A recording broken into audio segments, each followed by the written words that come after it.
fallando. No sé, está como intermitente.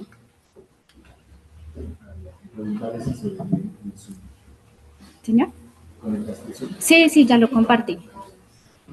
Sí, ahí se ve bien en el Zoom, ¿cierto? Bueno, empiezo. Bueno, buenas tardes. Vamos a seguir con el core de neurología. Hoy vamos a ver neuroinfecciones en la unidad de cuidados intensivos y las consideraciones del abordaje. Dentro de los objetivos que me he planteado para esta charla, reconocer los principales síndromes de neuroinfección que requieren en la unidad de cuidados intensivos, describir el abordaje diagnóstico integrando tanto la parte clínica como la parte neuroimagen y la parte líquido-cefalorraquídeo y algunas herramientas microbiológicas que vamos a ver. Diferenciar las etiologías y estrategias terapéuticas tanto en los pacientes inmunocomprometidos como no inmunocomprometidos y finalmente analizar algunas características, algunos factores de riesgo y manejo asociado a procedimientos neuroquirúrgicos. En cuanto a la epidemiología a nivel global, el estudio para la carga global de enfermedades en el 2023 nos ha reportado las meningitis bacterianas con una incidencia de 2,54 millones de casos para el 2023, con una mortalidad de 259.000 muertes registradas. Dentro de los agentes etiológicos que nos reportan para el 2023, que no ha cambiado mucho en la actualidad, tenemos el Streptococcus pneumoniae, seguido el Neisseria meningitis, Haemophilus influenzae y finalmente el Streptococcus del grupo B, siendo la meningitis bacteriana la principal causa infecciosa de discapacidad neurológica a nivel mundial, como vamos a ver.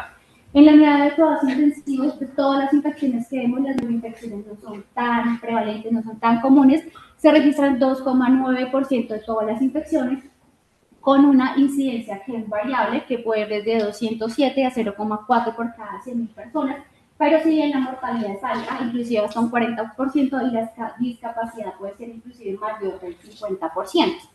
Hay un estudio, un trabajo muy importante, que es el trabajo de Murrea, que ellos querían mirar la mortalidad cuando era meningitis asociada al Streptococcus pneumoniae, y reportaron una mortalidad del 33%. Eso estaba directamente relacionado, obviamente, con las cepas resistentes, con un OR de 6.83, un retraso en el inicio antibiótico, inclusive con un R en 14.12. ¿Qué tenemos para Colombia?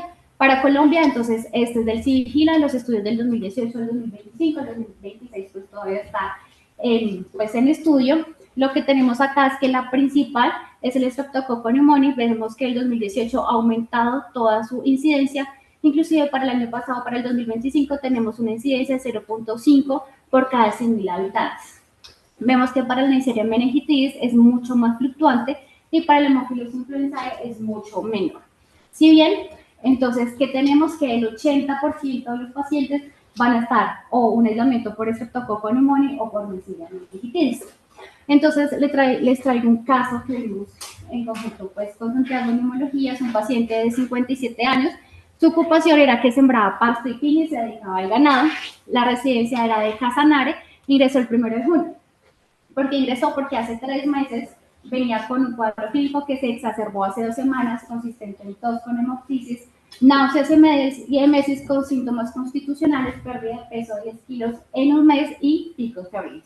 Sus antecedentes: hipotiroidismo solamente manejado con levotiroxina, y el señor pues era con tabaquismo y alcoholismo hasta la embriaguez. Importante referir que la hija nos comentó que el paciente había estado también hospitalizado en Casanare por la misma sintomatología. Ya le tomaron una resonancia contrastada de tórax, donde nos documentan una masa apical en el ápice del lado derecho y un nódulo en el lóbulo medio. Por tanto, medicina interna lo ve y le solicita un TACAR, que es lo que estamos viendo acá. Donde lo que quiero que veamos es que en esta parte va a aparecer un nódulo pulmonar cavitado en el segmento medial del lóbulo medio de 14 milímetros, y en la parte inferior nos va a aparecer un granuloma calcificado en el lóbulo inferior de 5.5 milímetros. Está en esta parte, pues no se ve. En ese momento, pues medicina interna considera que puede ser un paciente que está cursando por una tuberculosis pulmonar y me solicita evaluación por neumología. Nosotros lo vimos, lo reinterrogamos, y el paciente también tenía hace 3 meses sensación vertiginosa y parecía en los miembros inferiores. El examen físico tenía una hiperreflexia en los miembros inferiores. Entonces, con este caso vamos a empezar y vamos a ver qué pasó con el paciente y qué se le documentó. Entonces, a nivel anatómico sabemos que el cerebro está recubierto por 3 capas de tejido conectivo, que son las meninges. De la parte externas en la parte interna, lo primero que vamos a tener es la dura madre o la paquimeningia, que es la meninge más dura, seguida de la aracnoides y seguida de la pie madre, que la pie madre es la capa que está rodeando toda la parte del cerebro. Importante saber entonces que entre la tabla ósea y la dura madre vamos a tener el espacio epidural, donde en esta imagen nos muestra toda la parte de un absceso epidural. Después vamos a tener el espacio subdural, que va a ser entre la dura madre y la aracnoides, y finalmente entre la aracnoides y la pía madre vamos a tener el espacio subaracnoideo, que es el que tenemos acá, donde podemos tener infecciones del espacio subaracnoideo o leptomeningitis. Acá vamos a tener un absceso, que ya lo vamos a describir, y finalmente un epiema y un absceso que está directamente en el parénquima cerebral. ¿Cómo vamos a clasificar las infecciones? Entonces podemos clasificar de la siguiente manera: unas infecciones que son difusas y unas infecciones que son focales. Las difusas son más asociadas a los pacientes que vienen de la comunidad, pero una no es excluyente de la otra, donde vamos a tener la meningitis, que es una infección con una inflamación de las meninges, la encefalitis, que es una inflamación del parénquima cerebral, y la meningoencefalitis, que es una inflamación de ambas, tanto de la meninges como el parénquima cerebral. Y focal tenemos a los pacientes neuroquirúrgicos o los pacientes nosocomiales, pero como dije, una no excluye la otra, donde vamos a tener el empiema, que es el que tenemos acá, una acumulación entre esa dura madre y el cráneo, la cerebritis, que es una inflamación total del tejido cerebral, y pues el absceso cerebral, que ya lo describimos. Muy importante saber la etiología.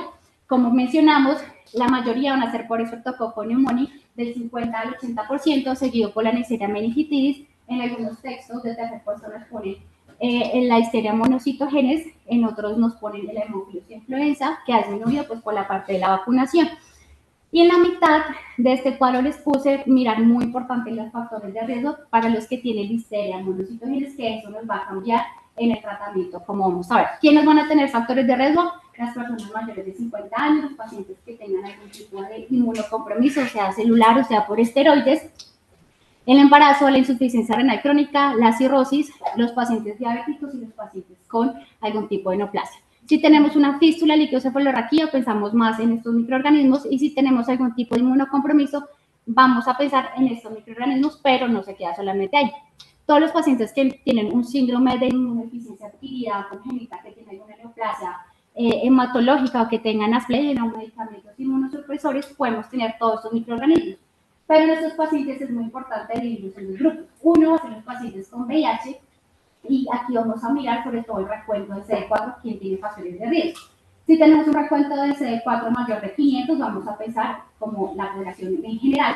Si es de 200 a 500, vamos a pensar más en tuberculosis. Si es menor de 200, en criptococosis. Si es menor de 100, en toxoplasmosis, y menor de 50 en citomegalovirus. Y algo muy importante también es en los pacientes trasplantados. Hay estudios que dicen que en el primer mes post-trasplante empezamos más en infecciones nosocomiales. Si es del mes 1 al mes 6, ya vamos a empezar en todas esas infecciones que pueden ser nocardia, puede ser tuberculosis, toxoplasmosis o citomegalovirus. ¿Qué más tenemos que preguntar? Si la persona viajó, tiene alguna historia pues, de viaje, o si la persona consumió algún tipo de pues, comida cruda. En cuanto a la meningoencefalitis, entonces, en cuanto a etiología, tenemos dos grupos. En los pacientes inmunocompetentes es lo más frecuente el herpes de virus simple, y en los pacientes inmunocomprometidos vamos a tener el virus de herpes zóster, siendo los más frecuentes. También tenemos otras etiologías no virales que me pueden producir meningoencefalitis, que puede ser toxoplasmosis o criptococosis, o malaria cuando tenemos alguna historia de viaje reciente. La tuberculosis está reportada hasta el 5% de las etiologías de meningoencefalitis, y hay algo muy importante que son las etiologías no infecciosas de esos pacientes que generan encefalitis, inclusive en un 20%. Un tercer grupo muy importante, ya hablamos de los inmunocomprometidos. De los no inmunocomprometidos son los pacientes en los postoperatorios después de cirugía. Entonces, en este metaanálisis nos muestran que esos pacientes, estos fueron todos los aislamientos que ellos tuvieron. El 64%, vamos a empezar más en bacterias gram positivas, que vemos desde aquí hasta toda esta parte, del 64%, siendo el principal los estafilococos coagulasa negativa, con el epidermidis en un 95%. Mientras las bacterias gram negativas, que es esta porción, va a ser el 35%. De las bacterias gram negativas, ¿cuáles van a ser las más frecuentes? Primero, el Acinetobacter baumannii con un 48.9%, seguido por las Pseudomonas aeruginosa y seguido por los Enterobacter. En cuanto a la patogénesis de las neuroinfecciones, sea pues cualquiera, primero vamos a tener un periodo de colonización que puede ser por la nasofaringe, por el pulmón, como en nuestro paciente, por la piel, por el oído, por los senos paranasales. Va a haber una diseminación, principalmente va a ser una diseminación hematógena, puede ser por continuidad, que el paciente primero ya tenía una sinusitis, una otitis, una mastoiditis, o por inoculación directa, por un trauma craneoencefálico, por algún procedimiento quirúrgico. Eso nos va a cruzar las barreras hematoencefálica y nos va a llevar a una replicación en el sistema nervioso central. Depende de dónde se replique, así mismo vamos a llamar a esa infección, como hemos visto. Si se replica en el espacio subráneo, meningitis; si se replica en el parénquima cerebral, o si se replica pues una ventriculitis, si es en el contexto de los ventrículos. Va a generar una respuesta inflamatoria que ya la vamos a ver un poco más amplia, y eso me va a llevar un daño neurológico que, como vimos, es en más del 50% de nuestros pacientes. Entonces, ¿cómo va a ser esa respuesta inflamatoria? Vamos a tener el patógeno, que puede ser una bacteria, puede ser un virus, puede ser un parásito, cualquiera, va a ingresar a la parte del sistema nervioso central. Vamos a tener una célula de la respuesta inflamatoria, de la respuesta inmune, por ejemplo, acá los macrófagos, que lo va a reconocer por esos receptores asociados a patógenos. Una vez lo reconoce el macrófago, se va a activar celularmente y va a empezar a producir toda una respuesta inflamatoria y toda la parte de pues, citoquinas, de quimiosinas y factores de complemento. Una vez pasa esto, ingresan a la parte del líquido cefalorraquídeo y en la sangre se empiezan a reclutar toda la parte de polimorfonucleares, que siempre va a ser la primera respuesta.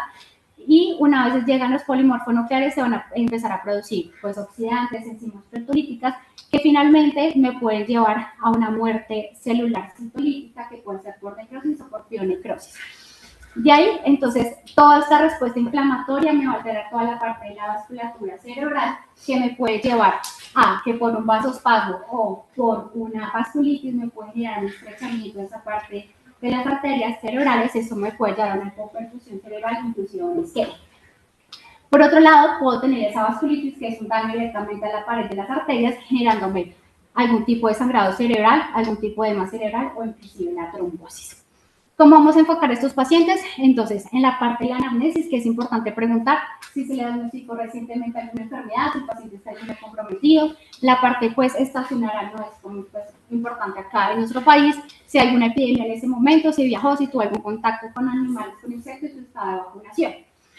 La clínica, que ya la vamos a mirar, también es importante pedir alguna neuroimagen y estudios importantes en el estudio del líquido cefalorraquídeo y en la parte de la sangre. Y con eso vamos a mirar estudios a nivel biológico.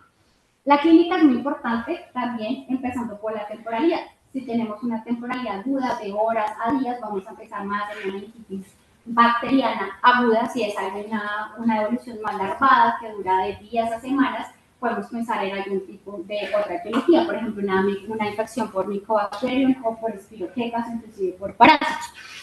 En la clínica siempre nos han dicho que hay una triada que es clásica, que va a ser fiebre, rigidez mecánica, alteración del estado de conciencia, pero se presenta en el menor del 50% de los pacientes. Entonces, ¿qué nos proponen actualmente? Tenemos 4 síntomas cardinales, que va a ser cefalea en el 90% de los pacientes, que los tienen como una cefalea continua o locraniana, y algunos pacientes los tienen como el peor dolor de cabeza de su vida, que se va a exacerbar con las maniobras de Valsalva, todo lo que aumenta la presión intracerebral, como toser, estornudar, bueno, agacharse. Fiebre, alteración del estado de conciencia y rigidez muscular. Si yo tengo de estos 4, 2, la mayoría, más del 95% de los pacientes van a estar pues en este contexto. Si tenemos los 4 de los 4, solamente el 44% de los pacientes van a presentar estos 4 de 4. Si yo tengo estos síntomas y signos clínicos negativos, tengo un valor predictivo negativo del 99% al menos, para decir que por clínica el paciente muy seguramente no tiene una neuroinfección. La clínica de la encefalitis viral, entonces el paciente va a empezar más con una infección prodrómica, generalmente un resfriado antes de presentar los síntomas, y muy importante, afecta a la salud del comportamiento. Entonces es un paciente que tiene con alteración del ánimo, alteración del carácter, cambios pues, en su conducta, y pueden llegar también focalizados. Los signos meningios, la mayoría pues, de los que ya conocemos, el signo de Kerner, el signo de Krutinsky, estudios dicen que la mayoría de los pacientes que tienen algún tipo de neuroinfección no los van a presentar, que sí bien nos sirve cuando salen positivos para hablar que el paciente sí tiene una irritación meningia, pero que si no están, pues no descarta absolutamente nada, igual les vamos a repasar. Tenemos el signo de Kerner, que se evidencia o se hace con el paciente en decúbito supino.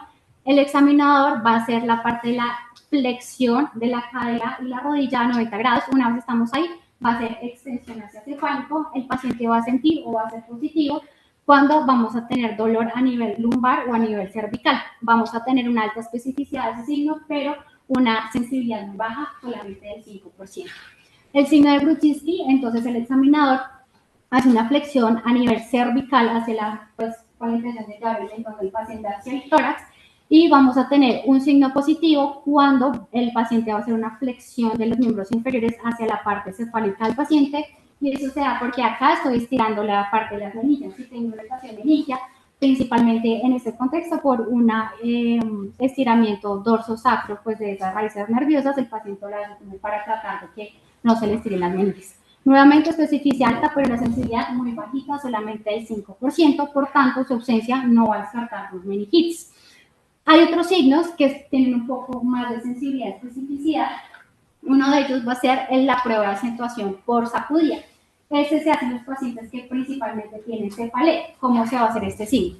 Entonces, en esta posición se le va a pedir al paciente que gire la cabeza horizontalmente de 2 a 3 veces por segundo. Va a ser una prueba positiva cuando el paciente se le empeora el dolor de cabeza, y eso está asociado al desplazamiento meningoencefalorraquídeo que va a existir y una fricción de las meninges. Vemos que la sensibilidad ya es mucho mejor que las dos pruebas pasadas. Y el último signo que está escrito, se escribió en el 2022, que es el signo de Hamil, que fue escrito pues, por el doctor Hamil, que se evalúa con el paciente en decúbito lateral, y lo que se va a hacer es que el examinador va a poner una mano en la parte del occipucio del paciente y otra en la parte del mentón, y lo que va a hacer es que va a hacer una flexión o extensión del paciente, y esto es muy importante porque ahí mismo puede valorar el tono y la resistencia muscular que tiene ese paciente, y si vemos tiene una alta especificidad y una alta sensibilidad en comparación con los otros. En cuanto a la neuroimagen, entonces esa fue la tomografía de cráneo que se le realizó a nuestro paciente, que nos reportaron como normal. Y esto es muy importante porque el primer mensaje es que las tomografías de cráneo siempre nos las van a reportar normal en la mayoría de los casos. Cuando va a ser contrastada nos pueden reportar un real selectomenillo, pero aquí va a ser totalmente en específico. Por tanto, vamos a pedir siempre una resonancia con contraste. Y hay unos patrones de real con contraste que son muy importantes. ¿Por qué se dan esos contrastes o por qué se dan estos patrones? Tenemos dos patrones. Un patrón paquimenigio y un patrón leptomenigio. Esto ocurre porque como hay esa respuesta inflamatoria, vamos a generar un daño, una ruptura de la barrera hematoencefálica. Cuando nosotros administramos el primer contraste intravenoso, pues se va a pasar el espacio supramedio cuando tenemos pues toda esta parte de inflamación. Entonces, en el realce paquimenigio, entonces sabemos que la paquimeningia va a ser la dura madre, pero acá también se incluye la aracnoides, por lo que está unida a ella. ¿Qué vamos a tener en este patrón? Vamos a ver en la resonancia, que es como si dibujáramos toda la parte de la tabla interna ósea, y así es como lo vamos a visualizar, y llega a incluirse o a verse la parte de las os del cerebro. Por el otro lado tenemos un realce leptomenigio, que sabemos que la leptomeningia sí son la pía madre y la aracnoides, donde va a incluir toda la parte de surcos, de fisuras y circunvoluciones a nivel cerebral, y así es como lo vamos a ver en la resonancia. ¿Por qué es importante? Entonces, a nivel paquimeningio, no necesariamente es una neuroinfección, puede ser después de una punción lumbar, puede ser hipotensión intracraneal u otras cosas, pero también puede ser una neuroinfección. Pero cuando tenemos un realce leptomeningio, como les mostré, sí pues, podemos sospechar que el paciente sí tiene una meningitis infecciosa. Importante también que ese realce leptomeningio puede ser fino, puede ser lineal, como vemos en estas imágenes, y ahí nos habla más de una meningitis bacteriana o una meningitis viral. Pero cuando ese realce leptomeningio es más grueso, es irregular, es nodular, nos habla más de una meningitis fúngica o también bacteriana, pero con gérmenes atípicos. Y en cuanto a la temporalidad, si tenemos una temporalidad aguda, nos va a dar inicialmente hacia las convexidades cerebrales, y ya más crónica puede ser inclusive en las cisternas basales. Entonces, si queremos ver en cuanto a la meningitis bacteriana, ese es un paciente que tiene una infección por un Streptococcus pneumoniae, que vamos a visualizar. Entonces, vamos a visualizar que en FLAIR y en T2 vamos a tener una hiperintensidad, como vemos acá, que puede ser también en las convexidades o en el espacio subaracnoideo. Cuando nosotros le hacemos un DWI para mirar si tiene restricciones o no, acá el Streptococcus pneumoniae sí restringe porque tenemos un material purulento, y como vemos acá, restringe a hiperintensidades, que me la confirmó por el ADC, que ya tenemos una hipointensidad. Un absceso cerebral, ¿cómo lo vamos a ver? Entonces vamos a ver una cavidad central de exudado purulento que también tiene pus, por tanto también va a restringir acá en el W y con el ADC, que esto es muy característico porque eso lo podemos diferenciar de la toxoplasmosis, como ya lo vamos a ver, si restringe o no restringe. La encefalitis viral, todos los virus tienen una predisposición por cierta parte del sistema nervioso central. Si tenemos un citomegalovirus, vamos a ver todas esas calificaciones a nivel periventricular, los ganglios basales y los tálamos es predilecto por el virus de Epstein-Barr. Aquí muy importante, se lo subrayé, porque pues es la etiología más frecuente, que es el herpes de virus tipo 1, que está pues asociado con los lóbulos temporales, y en el tallo cerebral podemos tener toda la parte del virus de varicela zoster y el virus. Y esta imagen nos resume la predisposición por cada una de las etiologías, que pues me pareció muy bonito, pues muy interesante. Entonces, el virus de herpes simple podemos estar acá en la parte del sistema límbico, pero también puede estar en el córtex, ya en los ganglios basales va a ser mucho pues el linfobacterio tuberculoso, como también el criptococo, y así sucesivamente con cada uno. Entonces es muy práctico tener esta imagen. La meningitis tuberculosa lo traje porque se parece mucho, tiene cierta relación con el criptococo. ¿Por qué? Entonces, en Fleir, aquí vemos que tiene una hipointensidad, no lo de alrededor, sino lo que está totalmente en el centro. Bueno, si acá se alcanza a ver bien, entonces acá tenemos una hipointensidad en Fleir y en T2, que alrededor vamos a tener eso que es súper intenso, un edema vasogénico. Cuando le ponemos contraste, acá vamos a ver un tuberculoma, pero no solamente vemos el tuberculoma, acá vemos que está nuevamente en ganglios basales. Además, podemos tener tuberculomas miliares, que son lesiones múltiples en toda la parte del sistema, bueno, en toda la parte a nivel del parénquima cerebral, y son lesiones mínimas de 2 a 5 milímetros. Entonces, de esto que nos tenemos que llevar, que me afecta a las cisternas basales, los ganglios basales, que es muy predisponente a que haga hidrocefalia. ¿Por qué? Porque el micobacterium puede ser exudado y eso nos puede hacer una obstrucción del líquido cefalorraquídeo. Es muy frecuente que los pacientes hagan hidrocefalia. Acá, por ejemplo, tenemos dilatación ventricular y también los infartos de los ganglios basales debido a las vasculitis. Entonces, ¿cómo diferenciarlo del criptococo neoforme? Esto lo traje porque son muy parecidos. Acá nuevamente vamos a tener, entonces, un criptococoma. Importante saber que también va a ser en los ganglios basales y podemos tener un realce leptomeningio en los espacios perivasculares. Entonces, se parece bastante. En la meningitis parasitaria les traje pues el más importante, el Toxoplasma gondii, que si bien tiene un extenso edema vasogénico. ¿Y cómo lo vamos a diferenciar del absceso cerebral? Como les mencionaba, aquí no va a restringir la difusión, en cambio el absceso cerebral sí lo va a hacer. También vamos a ver nódulos pues, multifocales en ganglios basales o regiones frontoparieto-temporales. Este acá es un resumen, pues para tenerlo también en cuenta, la meningitis piógena, entonces vamos a tener la hiperintensidad en T1 en Fleir, que efectivamente se restringe la difusión, la tuberculosis, su predilección por los ganglios basales, las cisternas basales, el criptococo también muy parecido, y esto es importante que así pseudoquistes gelatinosos, que es cuando se infiltra los espacios perivasculares, va a generar una dilatación de esos espacios y eso es pues, muy característico. La Candida albicans, microabscesos y lesiones vasculares, el Aspergillus también con abscesos y lesiones vasculares. Y pues toda la parte de la predilección por el virus, como vemos también en esas imágenes. Entonces, esa es la resonancia de nuestro paciente. Entonces, no sé si alguien me quiera ayudar. Primero, entonces, miramos si es un realce leptomeningio o un baquimeningio.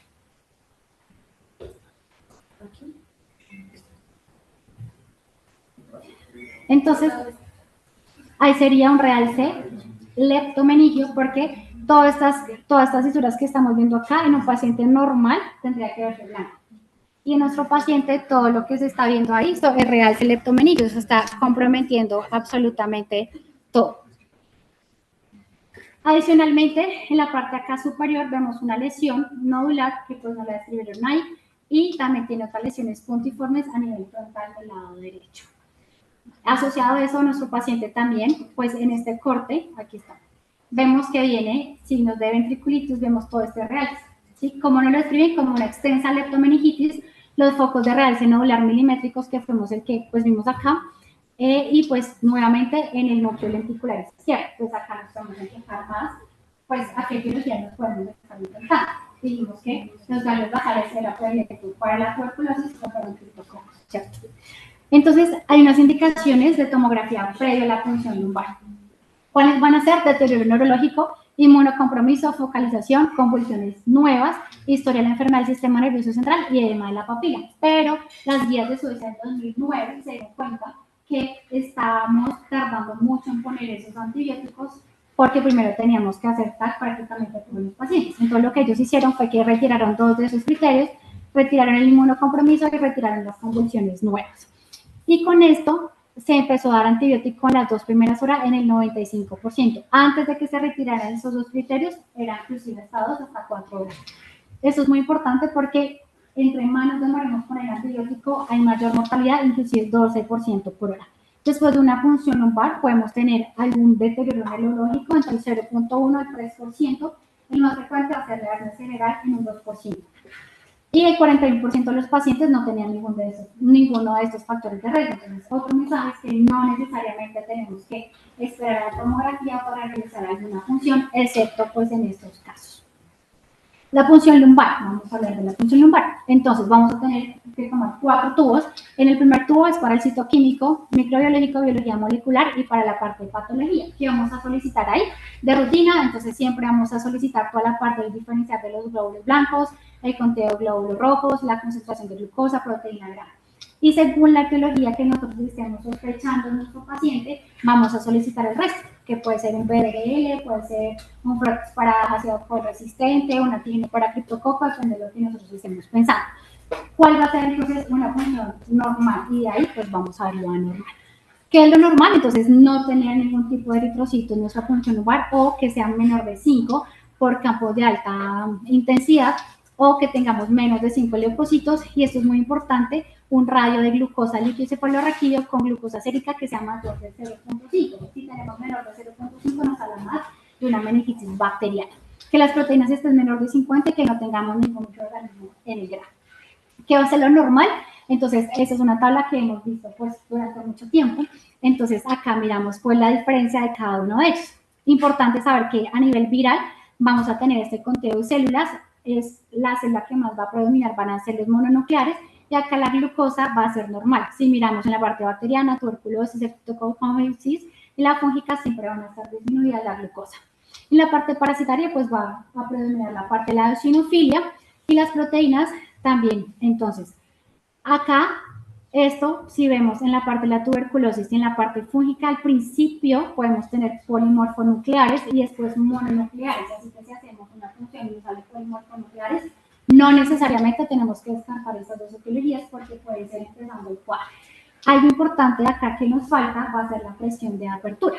La presión de apertura normal de 6 a 20, y acá es muy importante mirar que para las infecciones fúngicas tenemos presiones de apertura inclusive pues muy altas, inclusive hasta 100 centímetros de agua. Entonces, este fue el líquido que se le hizo al paciente, donde tenemos una hiperproteinorraquia marcada, tenemos 405, tenemos una hipoglucorraquia severa, que va a ser, vemos acá menor de 4, en este contexto a este paciente se le hizo una glucosa sérica que fue 140, y si hicimos pues el radio nos da 0.02, y si decimos que es menor de 0.5, pues pensamos que realmente sí tenía algún tipo de bacteria. Y la pleocitosis de 36 nos dio predominio mixto. Entonces, con esos hallazgos, ¿qué podrían pensar que tiene?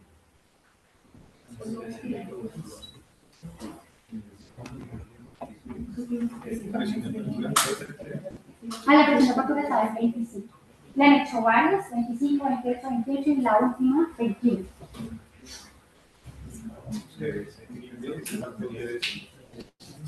Sí, digamos que los diagnósticos que uno piensa más, pues tuberculosis por estas datos del PAC y criptococosis. Pero bueno, salió el cultivo y el paciente tenía, o bueno, tiene un criptococo. No puede ser. El lactato y las neuroinfecciones, que ya va a ser, pues siguiendo ya la parte de los pacientes neuroquirúrgicos, entonces se han hecho varios estudios, que se pone una tabla ROC, donde miraron el lactato, los leucocitos en el líquido cefalorraquídeo, la relación glucosa con el líquido cefalorraquídeo sérico y las proteínas, y el que mayor sensibilidad especificidad tenía era un lactato mayor o igual a 4, con una sensibilidad del 97%, una especificidad del 78% y un valor predictivo negativo del 97%. Ese es un esquema, pues no sé si lo ven bien. Entonces vamos a tener una clínica sospechosa de meningitis o encefalitis, miramos si la punción lumbar está contraindicada. Si no está contraindicada, vamos a hacer punción lumbar y siempre vamos a pedir cultivos porque en algunos pacientes no nos van a salir nada en la función, pero en los hemocultivos hasta el 66% nos pueden salir positivos y se nos puede llegar a terapia. Si tenemos ese líquido turbio, si la respuesta es sí, pues ya vamos a empezar inicialmente pues, con el corticoide, que vamos a ver cuáles son los casos, y con los antibióticos. Y si la respuesta no, pues vamos a mirar el líquido. Si la respuesta por acá es que sí está contraindicada por los hemocultivos, y de ahí para adelante, entonces vamos a mirar la parte de líquido si ya hay algún tipo de posibilidad de corrección de esa presión. Entonces, en el análisis, entonces, si tenemos polimorfonucleares, meningitis bacteriana, o puede ser viral, o puede ser zika en sus inicios, los linfocitos, entonces, si son normales, podemos mirar encefalitis viral, y si ya es disminuido, podemos pensar más en tuberculosis o en la parte fúngica.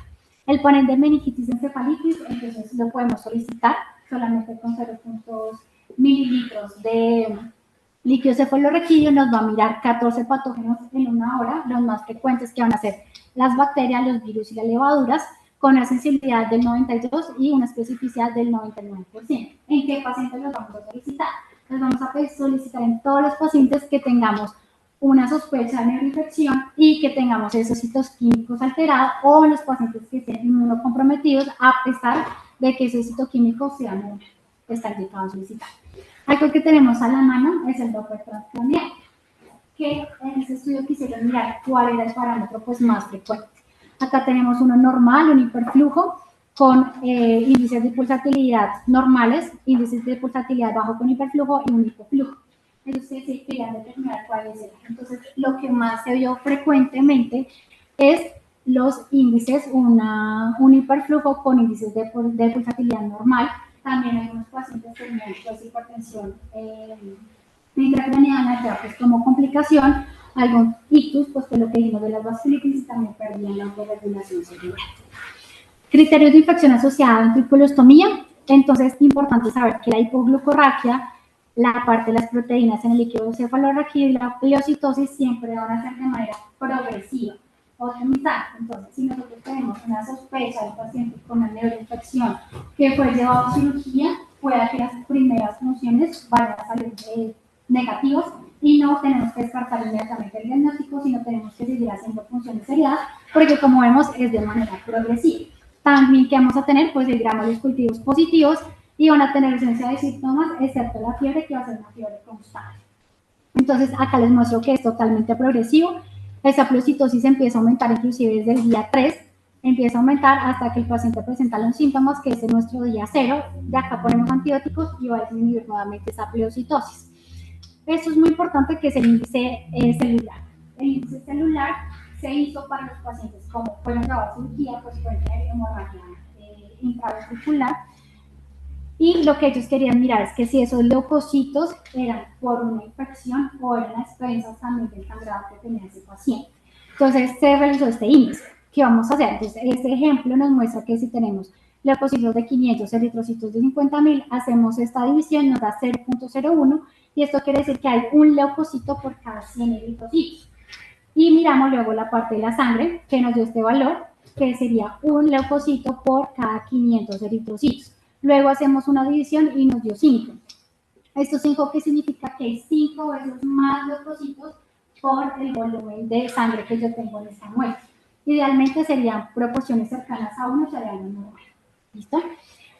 Un factor de riesgo que siempre pues, nos hemos hecho es que si entre más tiempo permanezca ese drenaje ventricular externo en los pacientes, si hay mayor riesgo de ventriculitis. La respuesta es no, no siempre.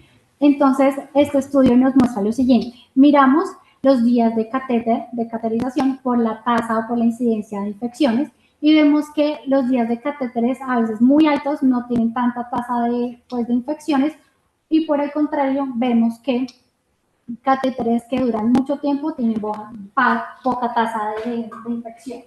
Entonces acá lo más importante es tener los cuidados pues, de ese sistema, no dejarlos en el piso, ponerle toda la parte de antisepsia antes de hacer algún procedimiento o tomar muestras. ¿Cuándo se va a realizar una función igual de control? A las 48 horas, sí o sí, tenemos mala evolución clínica, pues el paciente no tiene algún sensorio pues, para evaluar. Meningitis por eso tocó con inmunes siempre que sea resistente, gérmenes inusuales y ante alguna duda diagnóstica. De que se mueren muchos pacientes, Entonces se mueren, o los que vamos a tener más monitorizados en la UCI, los que tengan algún tipo de complicación, pacientes que hacen sepsis, falla cardiorrespiratoria y falla multiorgánica. Y finalmente, pasando al tratamiento, inicialmente es meningitis bacteriana de la comunidad que vamos a cubrir. Entonces vamos a cubrir lo que dijimos más frecuente, podemos dar una cefalosporina de tercera o cuarta generación asociada a oncomicina. ¿Por qué oncomicina? Si la ceftriaxona ya me cubre el estreptococo, me cubre la miseria, me cubre la hemofilia, porque el 20% de pacientes en nuestra población, o sea, uno de cada 20 pacientes tiene un estreptococo neumonio resistente a oncomicina, y pues no nos podemos arriesgar que ese sea nuestro paciente. Lo que les mencionaba de la listeria monocitogenes, los factores de riesgo, ¿por qué? Porque lo tenemos que descubrir. Si tenemos un paciente inmunocomprometido, pues con meningitis le tenemos que poner entonces esta persona más vancomicina más la glucemina para cubrir la listeria. Estas son las dosis que vamos a utilizar, dosis un poco más elevadas pues, para llegar a penetrancia del sistema nervioso central. Acá les traigo si es alérgico a algún tipo de beta-lactámico que podríamos utilizar. Entonces, para listeria podemos utilizar trimetoprim sulfamethoxazone a 5 miligramos basado en el trimetoprim. Si ya es para meningitis o para influenza, entonces podemos utilizar moxifloxacina o levofloxacina. Y ya para infecciones nosocomiales nos proponen Astronam o ciprofloxacina. ¿Cuánto tiempo va a durar esta terapia? Entonces, para meningitis por Haemophilus influenza de 7 a 10 días, el neumonio de 10 a 14 días, la listeria así un poco más extendida hasta 21 días y pues la ventriculitis y la acción cerebral sí pues va a depender mucho, pero mínimo 6 semanas. El esteroide, ¿cuándo va a estar indicado en esos pacientes? Entonces, si recordamos lo que vimos en la patogénesis, tenemos que llegar esas bacterias a la encefalografía que va a estar en el espacio supranuclear, hay esa infección, hay lisis bacteriana y se empiezan a liberar todos los componentes del neumococo, el ácido teicoico y el meningococo, los lipopolisacáridos. Hay una respuesta inflamatoria y el daño. Entonces, nosotros lo que queremos prevenir son estos daños y estas consecuencias. Entonces, hubo muchos estudios inicialmente, principalmente en animales y en población pediátrica, pero ese fue un estudio pivotal que era en adultos, si servía o no servía, que fue escrito por el doctor Gans y el doctor Denver, bueno, no se ve. Lo que hicieron fue que, bueno, fue un estudio prospectivo, multicéntrico, doble ciego, donde incluyeron 301 pacientes y los autorizar. Unos pacientes los llevaron a dexametasona 10 miligramos cada 6 horas durante 4 días, o algunas, bueno, otros días en 0.15 miligramos por kilo, y otros a placebo. ¿Qué encontraron? Entonces encontraron que para desenlaces desfavorables todos los pacientes era a favor de la dexametasona 15%, mientras el placebo el 25%, con un P estadísticamente significativo. Para mortalidad también estadísticamente significativo, pero ya para secuelas neurológicas pues no fue significativo, pero sí vemos es a favor de la dexametasona. Y para pérdida auditiva, que es lo que nos preocupa en esos pacientes, tampoco fue estadísticamente significativo, pero fue a favor de la dexametasona. Luego lo que ellos hicieron es mirar por microorganismos. Si vemos para el Streptococcus pneumoniae, y bueno, acá también incluyeron el Haemophilus, fue estadísticamente significativo prácticamente en todos, excepto en estos últimos dos. Pero si vemos para Neisseria, ninguno fue estadísticamente significativo. Por eso actualmente se aconseja poner dexametasona si nosotros tenemos una sospecha de infección por un Streptococcus pneumoniae o un Haemophilus influenzae 30 minutos antes o al mismo tiempo con el antibiótico. En cuanto a la cefalitis viral, pues no ha cambiado el tratamiento desde 1980, sigue siendo la ciclovira estas dosis, y las guías también nos aconsejan que si nosotros llegamos con un paciente y tenemos clínica de encefalitis, pero aún no le hemos hecho la función VAR, no lo han llevado a resonancia y ya han pasado 6 horas, está indicado empezar de manera empírica la ciclovira. Y estudios nos aconsejan que si el paciente pesa más de 57 kilos, pues poner dosis más altas, pero tenemos que evitar la nefropatía por la ciclovira. Entonces está indicado pues hacer una hidratación pues muy exhaustiva en esos pacientes y la dosis de infusión pues que dure más de 1 hora. ¿Cuánto va a durar? En inmunocompetente mínimo 14 días y en inmunosuprimido mínimo 21 días. Para los otros microorganismos, pues para no extendernos mucho, entonces acá les traigo, pues para el citomegalovirus, pues está indicado pues el ganciclovir, el foscarnet a dosis de 90 miligramos cada 12 horas. Y este fue el último estudio que salió este año, que ellos querían mirar si en la encefalitis viral también podíamos utilizar corticoides, esteroides. Este estudio se hizo en 94 pacientes con encefalitis por virus de herpes simple, que fue confirmado por PCR en liquidocefalorraquídeo en 50 hospitales del Reino Unido.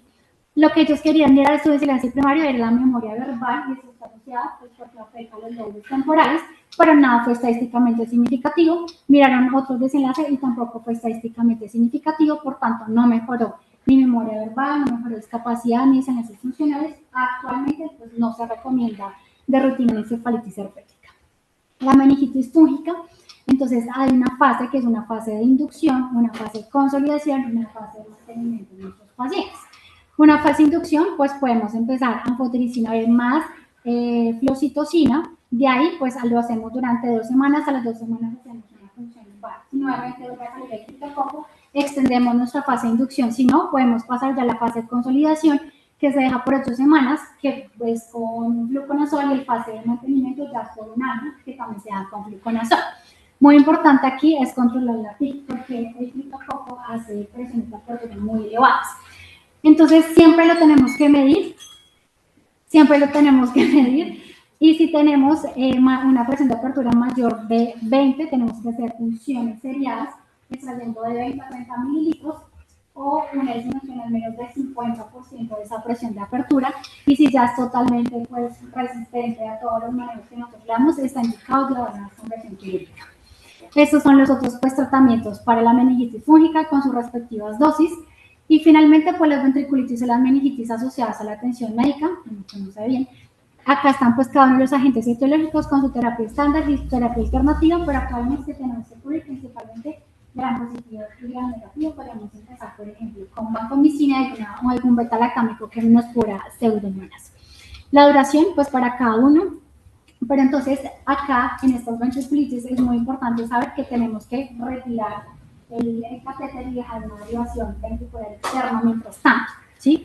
Y acá tenemos dos opciones. Si tenemos un líquido cefalorraquídeo, funcionamos ese paciente. Si nos da negativo o si tenemos algún estafilococo de pie, está indicado, si ya está negativo las 48 horas, está indicado que pues la población es probable y ponemos nuevamente, reintervenir al paciente, volver a poner la derivación a los 3 días. Pero si por el contrario, si el líquido cefalorraquídeo me salió anormal, tengo dos opciones.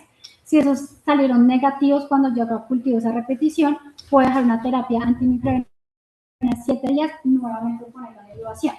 Si siguen saliendo positivos y positivos, tengo que tener a mi paciente con el drenaje ventricular externo, darle antibiótico hasta que los cultivos salgan negativos, al menos 7 a 10 días de manera consecutiva. Ya finalmente, ¿cuál es el papel de la terapia antimicrobiana intraventricular? Entonces va a evitar la barrera hematoencefálica y libera el agente en el sitio de la infección, y vamos a tener 3 cosas importantes a saber. Uno, que se ponen los pacientes pues cuando van a responder mal a la terapia sistémica. 2, que cuando lo administremos tenemos que cerrar el drenaje ventricular de 15 a 60 minutos para evitar que el antibiótico salga. Y 3, ajustar la dosis, que puede ser o por el tamaño ventricular y por el drenaje ventricular diario. Esos son pues algunos antibióticos que están indicados con sus respectivas dosis, y dicen los estudios que sí, esos ventrículos son pequeños, pero pues mencionan hasta cuántos son pequeños. Podemos poner dosis de vancomicina hasta 5 miligramos, si son intermedios hasta 10 miligramos, y si ya son, pues hay una dilatación marcada, 15 a 20 miligramos. La frecuencia de administración, si tenemos un drenaje líquido cefalorraquídeo mayor de 100, damos este tratamiento una vez al día, entre 50 y 100, 2 veces al día, menor de 50 3 veces al día. Y finalmente, nuestro paciente, entonces sabemos que tiene meningitis con un criptococo. Este fue su plan de manejo, actualmente está en fase de inducción. Y como conclusiones, entonces las neuroinfecciones son una emergencia neurológica y terapéutica. Iniciar antibióticos y dexametasona en la primera hora.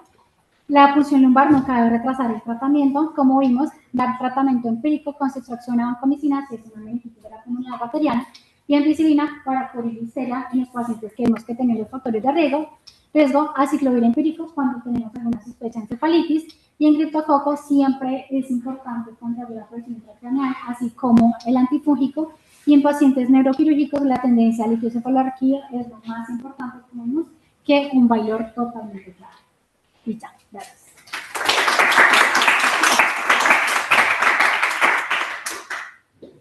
Bueno, muy bien. Yo creo que es un tema muy extenso, y tratar de abordar todos los aristas que esto puede tener es un poco difícil y términos del tiempo. Digamos que de forma, la sugerencia que podría hacer, por ejemplo, es que en este tipo de charlas, cuando hay tantas cosas por las que hablar, de pronto sería bueno Uno, pues entender que estamos dirigiendo la charla hacia un grupo de médicos ya formados y de pronto podría sumitir o acortar un poco, por ejemplo, todo esto de Scientific, de Fermi, de Boginski, ¿sí? Que podrían, digamos, para términos generales, comenzaste explicándolo muy chévere, muy detenidamente, todo eso, pero al final cuando hablaste de los tratamientos los diste a 1000 por hora, ¿sí? Entonces, se terminó uno enfocando en cosas que de pronto ya conocemos y lo sustancioso de la charla termina dándose muy rápido y a veces el mensaje puede quedar, no puede ser muy claro para muchos, ¿vale?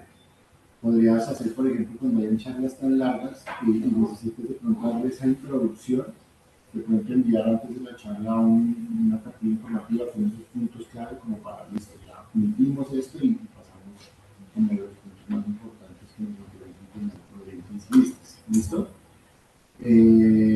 Dentro de esto bien, algunos lo de siempre, pues hay algunas cosas que sí definitivamente pues, son muy pequeñas para la letra, entonces en ese sentido Si es que no sé. nos costó mucho y siempre me cuenta que el video hace lo que me puede, pero he dicho esto Sí, sí, porque al otro lado sí se veía todo súper y cuando bonito. uno Y lo ve acá en el no. computador, lo ve claro y dice, "Ay, es que sí se ve", pero es tratar de como jugar a favor en que necesitamos más tamaño para poder alcanzarlo, porque hay un parte muy importante, sobre todo la de cómo era el comportamiento de los citoquímicos en cada una de las etiologías, que perdón, no que digamos ya las tengo un poquito más claras, entiendo mejor el mensaje, pero hay otros que de pronto necesitan sí leerlo como para poder hacer esto, formar esa idea. ¿Listo? El resto, pues, me parece bien. Hay algunas cosas que vamos a discutir ya en la siguiente parte. ¿Algún otro observación en la charla? De pronto las imágenes con IA, uno le pide ahí las divididas, de pronto una opción para que no se vea tan.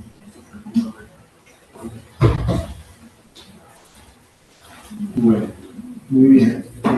En términos ya de fondo, hay unas cosas que quería discutir. La primera, como para cerrar la idea con respecto a los corticoides, hay unos puntos sí específicos, como lo mencionaste, que tienes sí, pero que falta una población de esteroides químicos son muy, la más importante de todas, ¿ya? Que es la tuberculosis. ¿Listo? Entonces, en ese sentido, ¿cómo sería el esquema de corticoides que se usa en tuberculosis? ¿Lo leíste de pronto? Pues que separa, pues similar los 10 miligramos cada 8 horas por 4 días. ¿Listo? ¿Alguien que no Más sepa? 0.15. La previa o solo la opción sí, pues yo puedo darlo, en cualquiera. Pero es un esquema más largo de 6 a 8 semanas, que es diferente a la medicina bacteriana de 4 días nomás. Si es por estreptococo con neumonía, podemos. Exactamente. Entonces, en tuberculosis es muy importante iniciar el corticoide. Esto es donde sí definitivamente ha cambiado ese mecanismo inflamatorio. ¿Listo? Más allá que de las funcionales, como por ejemplo en digamos, tú tienes un paciente con una meningitis bacteriana, tienes el líquido cefalorraquídeo clásico de la meningitis bacteriana. Tú nos sugieres más de 50 años, nos sugieres iniciar ampicilina, vancomicina y desinfección. Si de pronto llegase a faltar algunos medicamentos en el hospital que trabajas, ¿qué condiciones con respecto a esos antibióticos tendrías presente para elegir una alternativa? ¿Sí? Pero hablo en términos de farmacocinética, ¿no? Para garantizar una adecuada penetrancia de la vacuna principal. De entrada, ¿tú qué piensas de ese esquema antibiótico? ¿Tiene buena penetrancia? ¿No tiene buena penetrancia? Si lo recomiendas, es buena, ¿no? ¿O qué opinas de la penetrancia de esos Sí, antibióticos? digamos que pues la penetrancia no es muy buena en ninguno, digamos, de ninguno de los antibióticos, inclusive en las meningitis cuando están inflamadas. Entonces, por eso nos recomiendan utilizar dosis más altas, pero la penetrancia, digamos, si comparamos todos los antibióticos, no es muy buena. Entonces, ¿cuáles son esas condiciones de farmacocinética que tú tendrías presente para hablar de que este antibiótico podría ser bien? Bueno, que me acuerdo. Digamos, doctora, ahí viene Solid, le ponemos líneas. En cuanto a la farmacodinámica, te recuerdas que tengo un volumen de distribución al menos de 1 litro, 1 por litro. Eh, el volumen de distribución, que sea una molécula.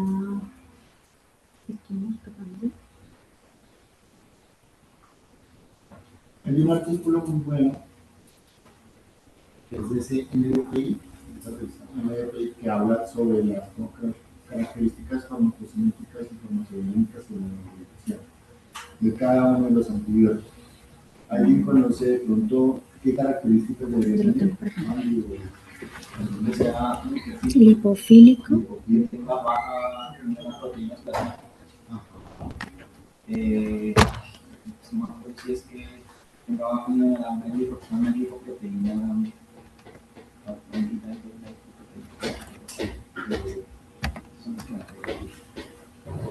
Bajo peso molecular Y el volumen de distribución. y el comportamiento de acuerdo al pH también. Respecto al pH ácido. Que es un pH más ácido y el queso selectivo es más ácido que el de la sangre. Entonces, en ese sentido, habrán alternativas en las cuales uno debería tener presente como opciones, por ejemplo, en el caso de los líquidos, una buena opción que es el comportamiento microquímico. Inclusive, esa sería la recomendación para el caso que, por ejemplo, usted tenga una infección por enterococo resistente a la vacunación, ¿sí? Entonces, eso es algo a tener presente. La otra parte que opinaría es entonces basada en eso de las profilaxis antibióticas en postoperatorios del paciente. Pues yo pienso realmente que no darla solamente cuando el paciente presenta algún síntoma o signo de infección.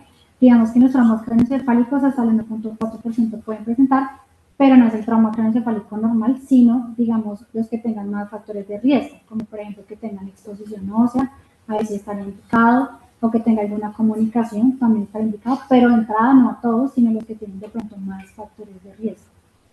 Y en el postoperatorio de neurocirugía, ¿ustedes han visto que están con? Pues a veces he visto que cuando hacen resecciones transfemoral suelen muchas veces le ponen vaselina, pero eso Pero no, no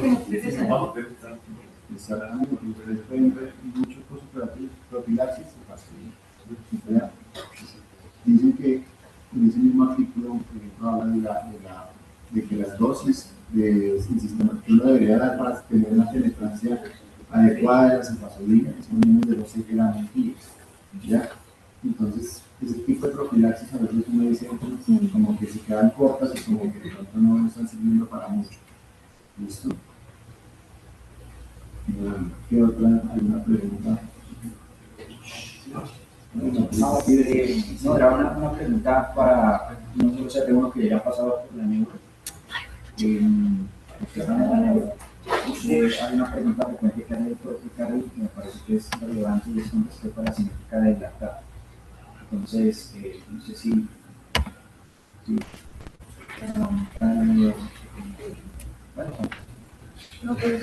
la cinética, ¿cuál es el comportamiento del lactato? ¿Cómo esperaría usted que sea comportamiento del lactato inmediatamente usted instaura una terapia antibiótica determinada?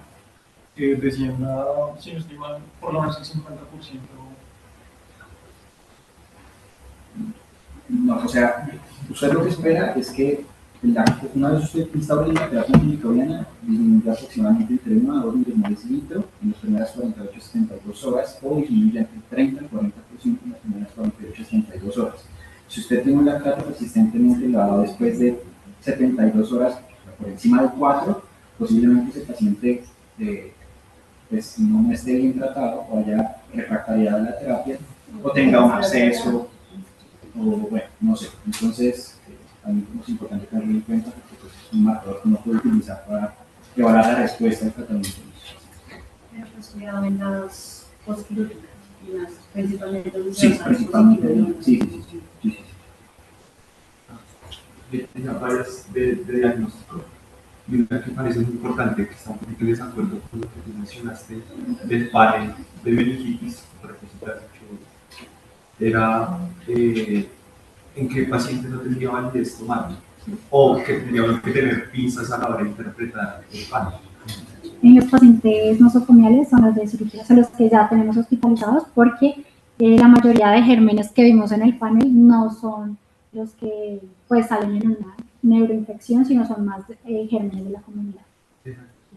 Probablemente pues darnos recursos para que no te va a salir un SAURUS, una Pseudomonas, una Cinetobacter, porque pues claramente son los gérmenes diferentes, sino que pues como lo has colocado a todos los pacientes, pues hay diferente.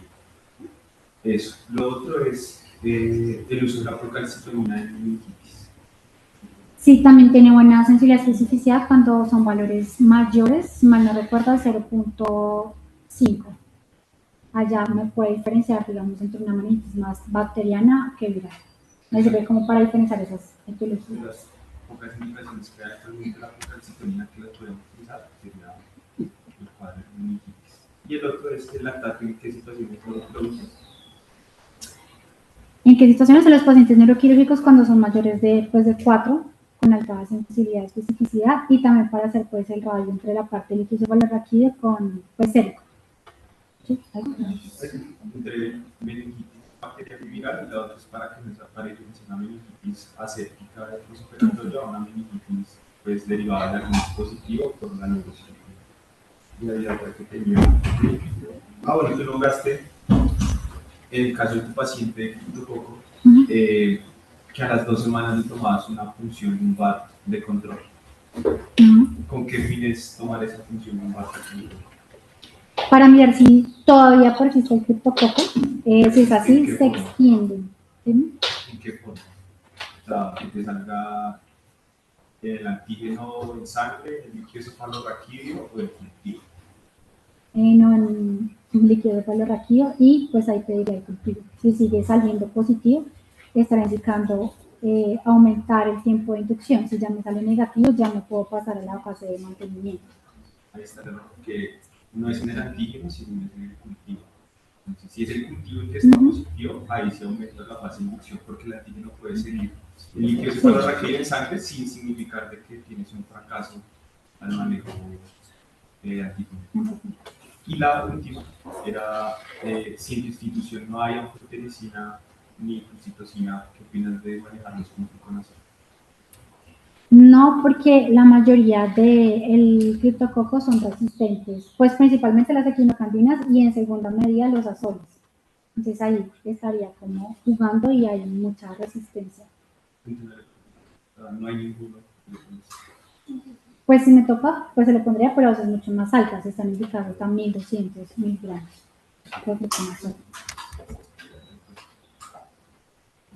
Espere, ya que usted nos ilustró con la resistencia, yo creo que mis R1 me expliquen por qué el criptococo no se puede colocar en quinocandinas. Daniel. Entonces de generalidades, porque no es que sea resistente.